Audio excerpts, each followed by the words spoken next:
जय भीम नमो बुद्धाय साथियों।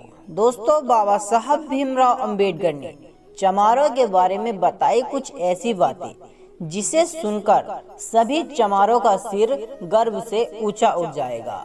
तो चलिए दोस्तों, जान लेते हैं बाबा साहब भीमराव अंबेडकर ने क्या बातें बताई थी चमारों के बारे में। पहली बात, पूरे भारत में जन सूत्रों और लोक कथाओं में चमारों को ब्राह्मण बड़ा भाई बताता है, क्योंकि ब्राह्मण हिंदू धर्म का मुखिया है तो चमार बौद्ध धर्म का मुखिया है। इसीलिए चमारों की शादी में कभी भी पंडित नहीं बुलाया जाता। दूसरी बात, समस्त जातियों में चमार जाति एक ऐसी जाति है जो कि गरीब होने के बावजूद भी अपनी शान और आन के लिए लड़ मिट जाती है, और इस जाति में आज भी राजशाही गुण छलकते रहते हैं। तीसरी बात, चमारों का घर गांव के अक्सर बाहर होता है, क्योंकि चमार गांव के राजा होते थे। इनको ही गांव में ढीड़ बाबा कहा जाता था। चौथी बात, चमार जाति से बौद्ध धर्म छीनने के बाद उसे धर्महीन कर दिया गया था और अछूत इसलिए बना दिया गया ताकि ये जाति फिर से बौद्ध धर्म खड़ा ना कर पाए। पांचवी बात, चमार जाति की शिक्षा पर रोक इसलिए लगा दी गई थी ताकि वे अछूत अगर अनपढ़ रहेगा तो अपने आप को अछूत ही समझेगा। कभी चमार ये नहीं जान पाएगा कि वो भी एक राजशाही खून है, इसीलिए चमारों की शिक्षा पर रोक लगा दी गई थी।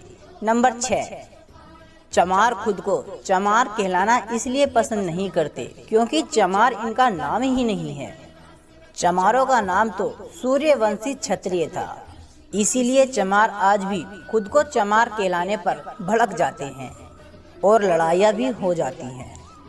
सातवीं बात, ब्राह्मणों में जिस तरह शुक्ल शर्मा आदि समस्तक जातियाँ होती हैं, चमारों की भी समर्थक जाति थी, जैसे कि कोरी चमार, नोनिया चमार, ताती चमार, दुसासी चमार, पासी चमार आदि। लेकिन चमारों की सत्ता खत्म होने के बाद इन सभी में फूट पड़ गई।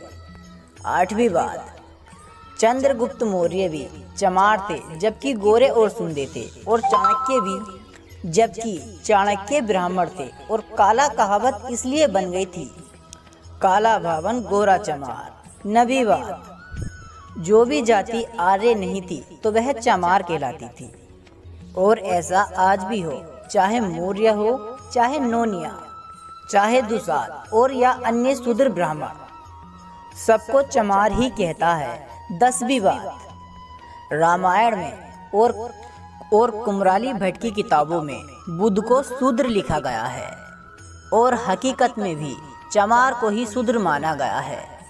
अन्य जाति कभी भी शूद्र के निशाने पर नहीं रही। तो दोस्तों, मेरा हर हिंदू धर्म के चमारों से ये हाथ जोड़कर निवेदन है कि इस वीडियो को ज़्यादा से ज़्यादा लाइक और शेयर करें, ताकि हर कोई नीची जात का चमार अपना इतिहास जान सके। जय भीम, जय भारत।